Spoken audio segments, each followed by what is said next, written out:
Voilà, on enchaîne tout de suite avec un autre plateau, avec des invités toujours aussi prestigieux. À côté de Christian, Philippe Le Guillou, qui est venu lui aussi en voisin puisqu'il habite Rennes. Brice Dufaux, qui est irlandaise mais qui habite la Bretagne, elle aussi, à Lamballe, je crois. C'est ça. Et puis Jean Raspail, qui nous fait le plaisir de venir pour la seconde fois au festival Étonnant Voyageur.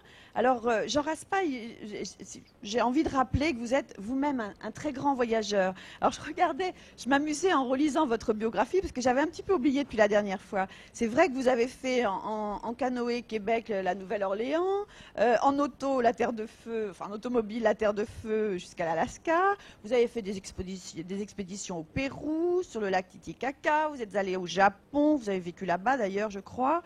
Vous avez aussi été envoyé spécial au Congo belge. Enfin, en fait, vous êtes un voyageur. Oui, j'ai été un voyageur. Maintenant, je voyage moins. Vous voyagez avec vos livres? Je fais comme les écrivains, je voyage à travers les livres. Enfin, j'ai eu la chance, comme vous le dites, de parcourir une partie du monde, notamment l'Amérique du Sud, la Terre de Feu, les détroits de Magellan, la Patagonie, et de pouvoir en tirer beaucoup de choses. Alors, il faut dire aussi que vous êtes le président fondateur du club Connaissance du Monde. Aussi, oui, autre chose, oui. Je suis membre du club des explorateurs. Voilà. C'est ça. Et membre du club des explorateurs. Et ça existe toujours, ça fonctionne toujours. Oui, ça existe toujours. Oh, ce sont un peu des anciens combattants, si je peux dire maintenant, parce que vous savez, depuis que le satellite survole la Terre régulièrement, toute la cartographie a changé.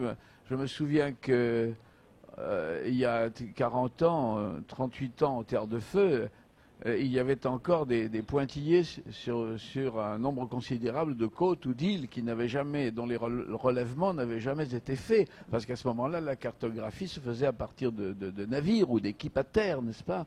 Et depuis que le satellite s'est mis à tourner, tout a changé. Alors les fameux blancs de la carte, ce qu'on appelait les blancs de la carte dont on ne savait rien, eh bien c'est fini les blancs de la carte. Il n'y a plus de blancs de la carte.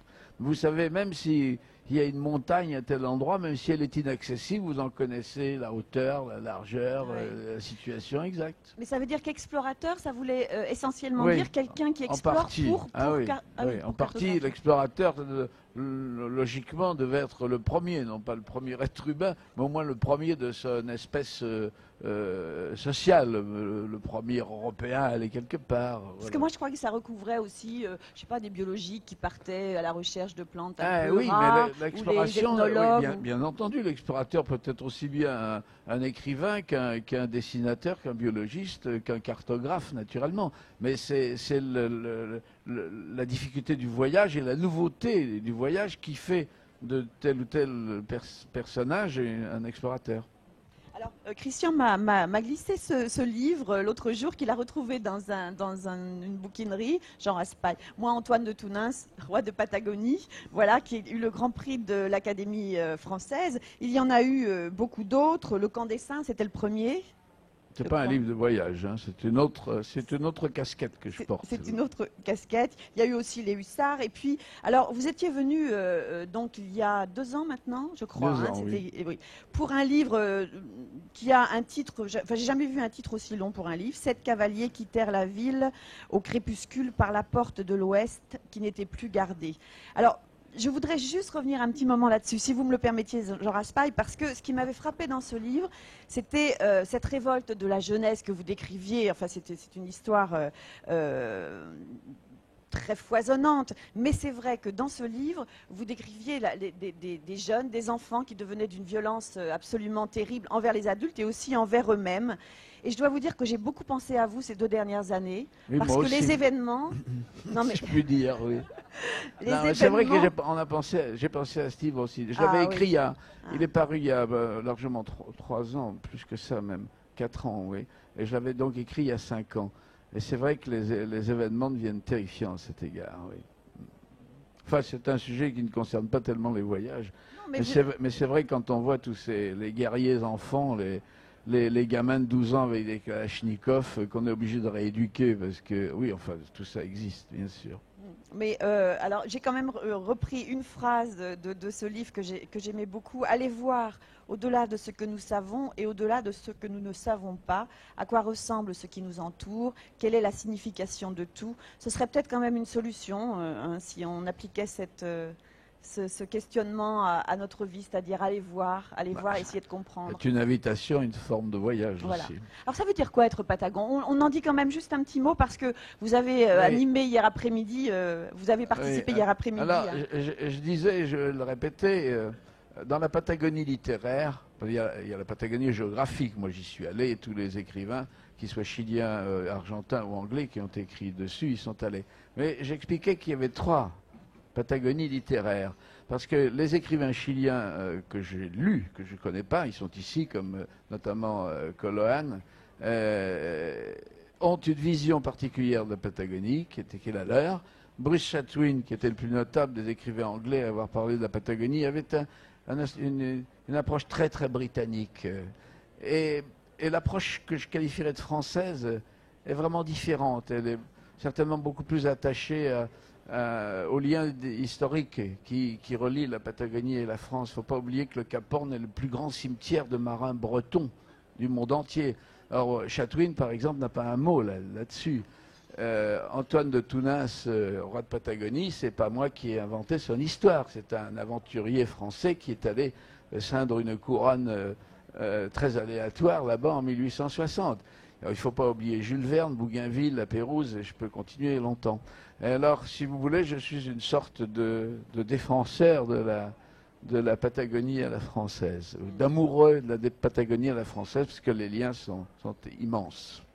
Je crois que vous vous êtes régalé hier après-midi à l'Univers sur ce sujet. Alors, le dernier livre en date, vous êtes amusant, vous, en fait, parce que vous venez à Étonnant Voyageur l'année d'après la sortie d'un livre. Celui-ci, il est sorti en 95. Oh non, il a 2 ans, ce livre. Ah, il y a 2 ans, je vous n'en ai voyez, pas sorti depuis, oui. Et vous n'avez rien, c'est le dernier. Oui. C'est le dernier. Oui. L'Anneau du pêcheur. Alors, vous me disiez tout à l'heure, quand on parle de tel livre, ça n'est pas tellement un livre de voyage. Celui-ci non plus.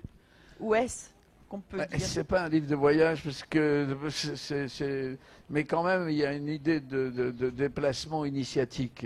C'est quelque chose que, dans mes livres, je répète, parce que il y a toujours une initiation dans le déplacement et dans le voyage. Ouais. Sans ça, c'est pas la peine de voyager. Il faut rester chez soi. S'il n'y a pas quelque chose là qui se passe, c'est pas la peine. Même venir n'importe où, faire 30 km pour aller voir quelque chose. Bon, alors ce livre est un déplacement, puisque c'est l'histoire du dernier des antipapes qui retourne à Rome pour terminer le grand schisme. Enfin, bon, passons là-dessus. Mais il y a en effet quand même un grand déplacement, puisqu'il parle de Provence à pied. Et pas seulement dans géographique d'ailleurs, mais dans le temps aussi. Ah oui, déplacement dans le temps, naturellement, et dans l'histoire. Expliquez-nous comment vous l'avez construit, ce livre. Je trouve extraordinaire l'histoire de Pedro de Luna, qui est l'antipape, enfin le pape Benoît XIII, supposé antipape, qui est le dernier pape du Grand Schisme d'Occident. Pour placer les choses, c'est en 1420. C'est que le Grand Schisme d'Occident, il y a eu 2 papes, l'un à Rome, l'autre à Avignon, ça tout le monde sait ça. Puis il y a eu des conciles pour essayer de régler les choses, on les a réglés, mais il y a un pape qui n'a pas voulu céder, et qui est Benoît XIII, l'espagnol, et qui a fini par se réfugier à Peñíscola, dans une île de la Catalogne. Et jusqu'au bout, il n'a pas cédé. Il avait nommé 2 ou 3 cardinaux quand même. Et après sa mort, ces cardinaux ont pris le maquis, je résume très vite, hein. Ces cardinaux ont pris le maquis et ont élu un autre pape. Un pape secret, un pape du maquis, qui était en Auvergne, pourchassé par les troupes du roi, et qui a sans doute eu au moins 7 ou 8 successeurs secrets dans les montagnes d'Auvergne. Voilà, c'est le thème du livre. Voilà, ce qui est étonnant quand même, c'est qu'on arrive à notre époque. Oui, mais ça, le romancier a pris la suite.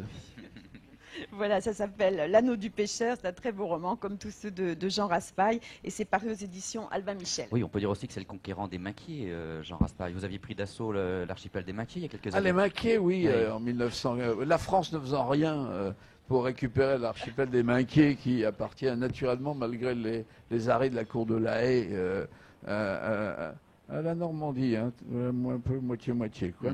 Eh bien, la Patagonie a pris la suite, c'est ça. Vous y êtes allé un jour et vous avez planté parce que Ah oui, rapidement, le racontez. drapeau Patagon, bleu, Oui. blanc, vert d'Antoine de Tounas, a flotté 24 heures sur les maquis, ce qui a créé quand même une certaine agitation en Grande-Bretagne. Voilà, bon, c'est comme pour les Malouines, ils ont envoyé la flotte.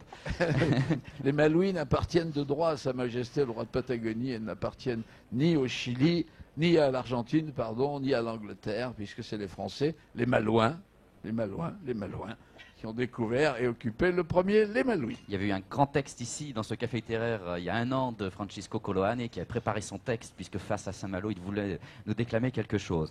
Alors, si on a demandé à Philippe Le Guillou d'être sur ce plateau en même temps que vous, c'est pas innocent, puisque L'Anneau du pêcheur évoque la papauté, et le troisième roman dans l'ordre, si je ne fais pas d'erreur, de Philippe Le Guillou, c'était Le Dieu noir, qui est au Mercure de France, qui était l'histoire d'un pape noir à la fin de ce XXe siècle. Donc, je ne sais pas, vous l'aviez lu, ce livre? Oui, je l'avais lu, j'en avais fait une chronique pour Paris Match, si ma mémoire est bonne, parce que ce livre était tout à fait nouveau, surprenant, étonnant. Voilà, alors depuis, Philippe a fait d'autres déplacements initiatiques pour reprendre ce que vous disiez tout à l'heure, parce que quand vous avez prononcé ces deux mots, j'ai vu Philippe réagir en se disant déplacement initiatique, ça correspond tout à fait à ce que je suis, à ce que j'écris, et en voici deux que vous avez publiés depuis, enfin que tu as publié, parce qu'on se tutoie, ton passage l'année dernière au Café littéraire, Livre des guerriers d'or, c'est paru chez Gallimard, et puis toujours chez Gallimard, Le Songe royal Louis II de Bavière. On peut dire ça, ce sont deux déplacements initiatiques, l'un dans la fiction, Livre des guerriers d'or, et celui-ci que tu as fait sur un voyage là-bas en Bavière. Oui, ce sont deux livres qui ont été d'ailleurs écrits pratiquement à la même période. Et je crois qu'il n'y a pas de hasard. Et je suis très heureux d'être ici ce matin, justement en compagnie de Jean Raspail, parce que je crois qu'il y a une parenté dans les thèmes, toutes ces histoires qu'il racontait. Quand j'entends des mots comme papoter, cartographie, ce sont des choses qui éveillent des échos en moi. Et c'est vrai que pour un écrivain qui commençait en 87, quand je publiais Le Dieu noir, recevoir l'onction d'un aîné prestigieux qui avait un sens de la langue et aussi un sens d'un monde mythique dans lequel je me reconnaissais, ça avait été pour moi une grande chose. Et cet article, effectivement, qui était paru dans Paris Match, avait été pour moi une sorte de consécration. Oui, alors c'est vrai que ces deux livres sont deux vagabondages initiatiques. Le roman Les Guerriers d'Or, c'est l'histoire d'un personnage qui s'appelle Luingor, qui est le roi des eaux, des vents, des rivages et des îles. Et l'autre texte, qui n'est pas un roman, mais qui est une rêverie poétique, une sorte de traité de mystique royal, peut-on dire, autour d'un roi bien réel, lui, Ludwig, Louis II de Bavière. Alors la quatrième de couverture, là, d'habitude c'est souvent l'éditeur qui la rédige, là c'est toi-même, puisque tu la signes. Tu te places d'emblée sous les onctions, si je reprends ton terme, de Tolkien, de Gracq, Julien Gracq, à qui tu avais consacré aussi un essai, et John Boorman. C'est d'emblée quand même se placer la barre assez haut, et la référence est assez imposante, ces trois-là réunis. Oui, mais je ne voyais pas quand je cite ces trois noms, et bon, c'est très évident que je voulais écrire depuis très longtemps un roman qui serait un roman celtique et arthurien. Et un roman celtique et arthurien, bon, Gracq, c'est pour moi un maître, un grand parrain, une préférence, comme il dirait lui-même, si j'emploie ces termes.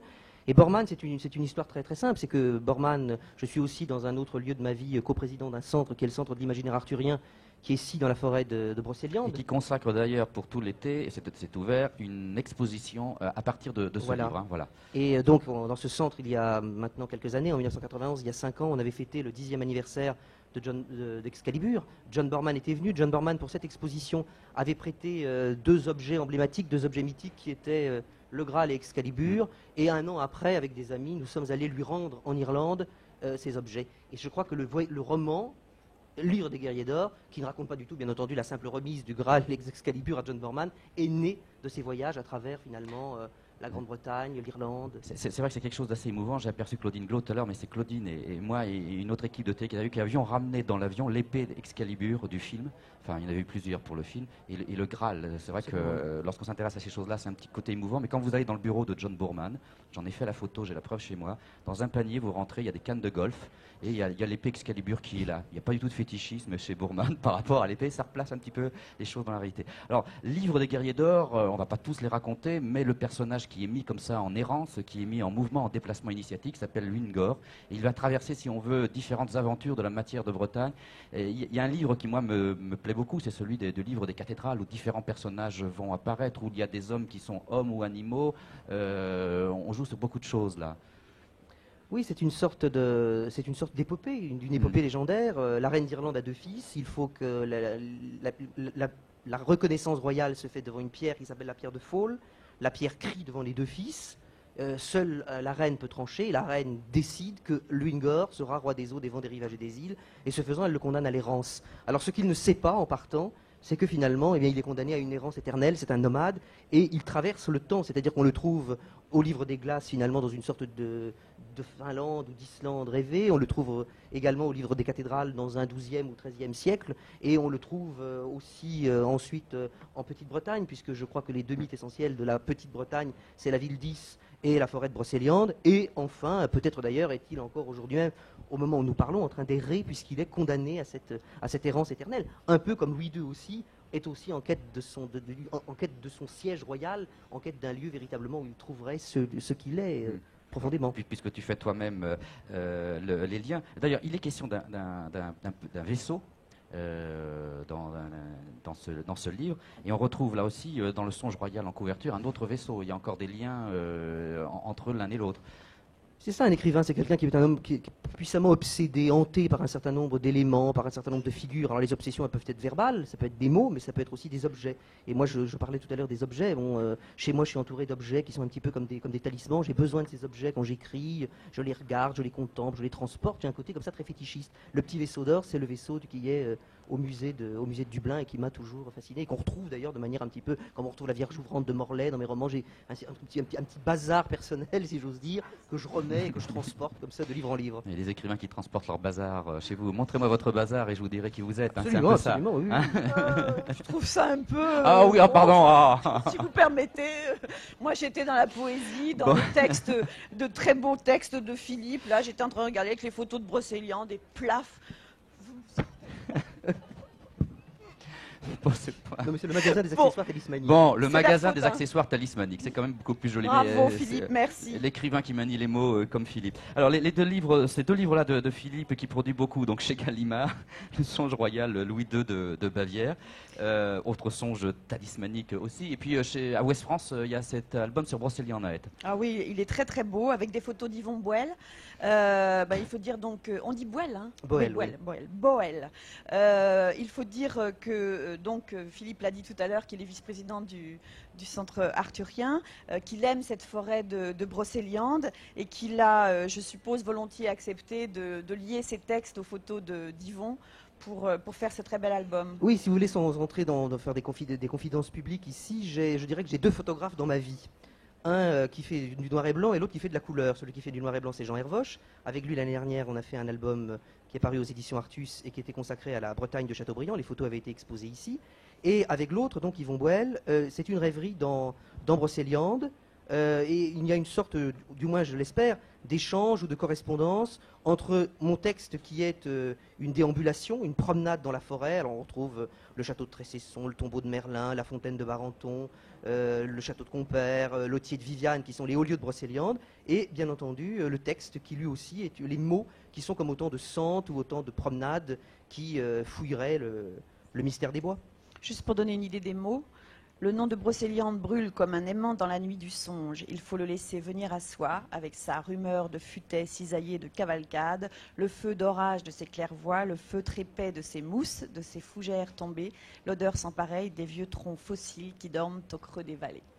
Voilà, ça c'est donc Philippe Le Guillot qui nous permet aussi de faire une transition vers l'Irlande, avec qui nous allons parler maintenant de Briche du Faux. Enfin, chez Philippe, c'est plutôt une Irlande mythologique qu'on le retrouve, quoiqu'un roman, Le Donjon de Lonweg, était placé dans une Irlande très contemporaine, où on allait y retrouver un écrivain qui vivait en Irlande. Et là, dans le livre de Briche du Faux, qui a été publié chez Ballant, Les morts portent toujours le chapeau. Il y a aussi beaucoup question d'écrivains, mais une écrivain irlandaise qui vit en Bretagne. Et vous-même, Brice, vous êtes irlandaise et ça fait un certain temps que vous vivez dans les Côtes d'Armor. Oui, je suis ici depuis le milieu des années 70. Je suis venue ici de Paris et je suis restée, je me plaisais. Mais je suis restée irlandaise aussi. Oui, oui. Oui. Oui. D'ailleurs, dans ce premier roman par lequel on vous découvre, est-ce que c'est votre premier roman? Je crois que c'est le premier roman traduit en français, mais ce n'est pas le seul que vous ayez écrit. Non, j'ai écrit un autre roman qui est sorti il y a quelques mois. Ça se passe en Bretagne. C'est un roman. Il y a aussi des personnages irlandais, anglais là-dedans. Ça traite l'exil parce que il y a beaucoup. Nous avons pris la Bretagne d'assaut ces dernières années. Il y a des Anglais, il y a des Irlandais un peu partout. Alors, mon deuxième roman, qui est beaucoup moins coloreux que ça, qui est un roman plutôt heureuse, traite de questions de l'exil de ces Irlandais et Irlandaises et Anglais en Bretagne. Vous pensez que dans l'exil, on cherche toujours quand même à recomposer le monde qu'on a quitté? On en a parlé avec d'autres écrivains irlandais.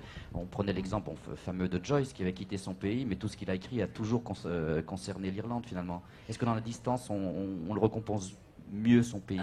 Non, on fait ça les premières années. Et moi maintenant, je commence à m'écarter de l'Irlande, de voir des choses du point de vue française plutôt qu'irlandaise. Mais il faut dire qu'il m'a fallu écrire les mots pour toujours le chapeau pour exorciser mes névroses vis-à-vis de mon passé en Ulster, catholique populaire.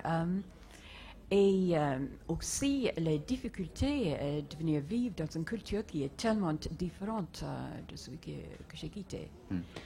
Alors, on va dire que ce livre traverse en gros l'histoire de 5 générations. Le prétexte est une écrivaine. On va employer le mot, même si Michel Déon nous a interdit de l'employer. Il a dit qu'il avait voté contre l'Académie. l'Académie. Il regrettait. Oui, Et en vous effet. J'ai écouté Michel Déon hier qui parlait de femmes écrivaines irlandaises qui écrivent la petite musique un peu criarde. C'est ce qu'il a dit, oui, c'est vous ça. pouvez Oui, réagir. Alors, il a dit ça. Il oui. était, Bon, on allez, n'était fâchez-vous. pas d'accord. hein. Moi, je pense à ce moment-là, quand on sort du milieu catholique populaire d'Irlande du Nord, après 25 ans de lutte, de violence quotidienne, on aurait du mal à écrire le Taxi Mauve quand même. Oui, alors... Voilà, il faut replacer. Qu'il critique les choses qu'il comprenne. Voilà, très bien. Oui. Mais non, mais ici, la parole est totalement libre dans le café littéraire. Alors, je parlais donc de Maureen Murphy, qui est le nom de votre écrivaine dans l'histoire, qui jusque-là n'a écrit que des romans à l'eau de rose, et qui décide d'écrire, de repartir sur une histoire du siècle passé. Cormac avait tué au siècle dernier un MacLeod, un protestant propriétaire terrien, et au fur et à mesure que cette écrivaine va faire surgir de la documentation, soit à travers des archives, soit à travers, oui je sais que ça heurte l'oreille de Jean Raspail, ou des journaux, eh bien, va se recomposer ce passé, va défiler l'histoire de l'Irlande, et il y a des échos entre une histoire parallèle entre ce qui s'est passé dans le passé qui va se reproduire dans le présent. Ça c'est pour donner un petit peu le contexte de l'histoire. Mais ce qu'il y a d'intéressant dans ce livre, c'est que vous nous faites un peu l'histoire de l'Irlande à partir de la Grande Famine. Et on découvre à travers les textes que vous y mettez là que ça a été une période terrible, la Grande Famine. Oui, avant la Grande Famine, la population d'Irlande était 9 millions, tous serrés dans cette petite île. Après, 5 ans après, la population était de 3 millions. C'est resté à peu près 3 millions et demi. Alors, il y avait eu 1 million de morts au plus bas mot, et il y a eu plus de 1 million d'émigrés vers notamment l'Angleterre, mais la plupart vers l'Amérique. Et c'est à partir de là c'est là qu'étaient semées les graines qui ont porté fruit, si on peut dire, ces 25 dernières années. Parce qu'il y a cette diaspora en Amérique qui n'a jamais oublié, qui, eux, justement, récomposent le passé depuis leur exil. Pour rien au monde, ils viendraient vivre en Irlande, mais ils réinventent l'histoire, ils portent les vieux blessures et les vieux préjugés et les vieux torts qui ont été faits à leurs ancêtres. Ouais. Le fait que ce passé ressurgisse et qu'il y ait des échos dans votre histoire, des échos entre passé et présent, on a l'impression que l'histoire se répète. Vous pensez que l'Irlande, comme ça, est condamnée à ce que l'histoire se répète, que les vieilles blessures dont vous venez de parler ne se refermeront pas?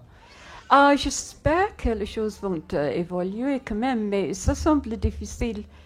Je pense que c'est pas pour aujourd'hui ou pour demain que tous ces problèmes vont être résolus.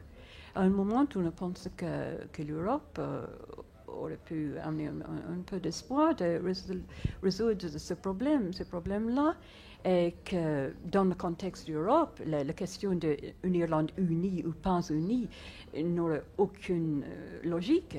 Mais le nationalisme est revenu à la mode un peu partout, et tout le monde se regarde son petit nombril. Alors, c'est pas ça qui va arranger les choses en Irlande. Les morts portent toujours le chapeau, c'est donc le titre de ce livre, et ils portent toujours le chapeau de quoi? C'est-à-dire que nous avons soi-disant des héros qui surgissent du passé en Irlande, mais n'importe quel côté s'empare de ces gens.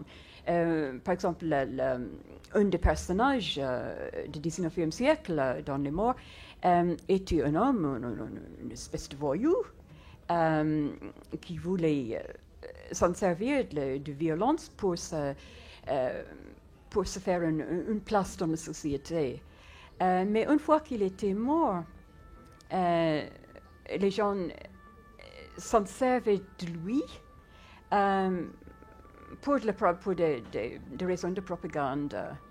Et ça arrive dans toutes les générations. Il y a des gens qui ont fait ceci ou cela, qui ont eu des idées bonnes ou mauvaises. Une fois qu'ils sont morts, on les fait porter le chapeau de n'importe quel parti politique. Voilà, c'est ce qui explique un peu ce livre qui traverse à peu près 150 ans de l'histoire de l'Irlande, et que Brigitte Dufaux, une Irlandaise qui vit donc en Bretagne et dont on attendra de lire le deuxième livre, enfin le deuxième livre en français, hein, pas dans son œuvre, qui se passe en Bretagne. Mais pour l'instant, bien vous le dédicacerez votre livre au stand de Ballan, dans la collection Nouvelle-Angleterre. Ouais. Philippe Le Guillou est donc à la fois chez Gallimard et Ouest France, et Jean Raspail est chez Albin Michel. Merci Voilà. à tous les trois. Et Bridge, que vous avez peut-être entendu ce matin, puisqu'elle était l'invitée de Claude Villers en direct de Saint-Malo pour parler de ce livre. Et je répète, Bridge, je suis très d'accord avec vous. La petite musique de tous ces écrivains ou de ces écrivaines, tant pis, monsieur, Parce que vous aussi. est une très jolie musique. Oui, merci. Merci. Dans un instant, on repart du côté de l'Argentine.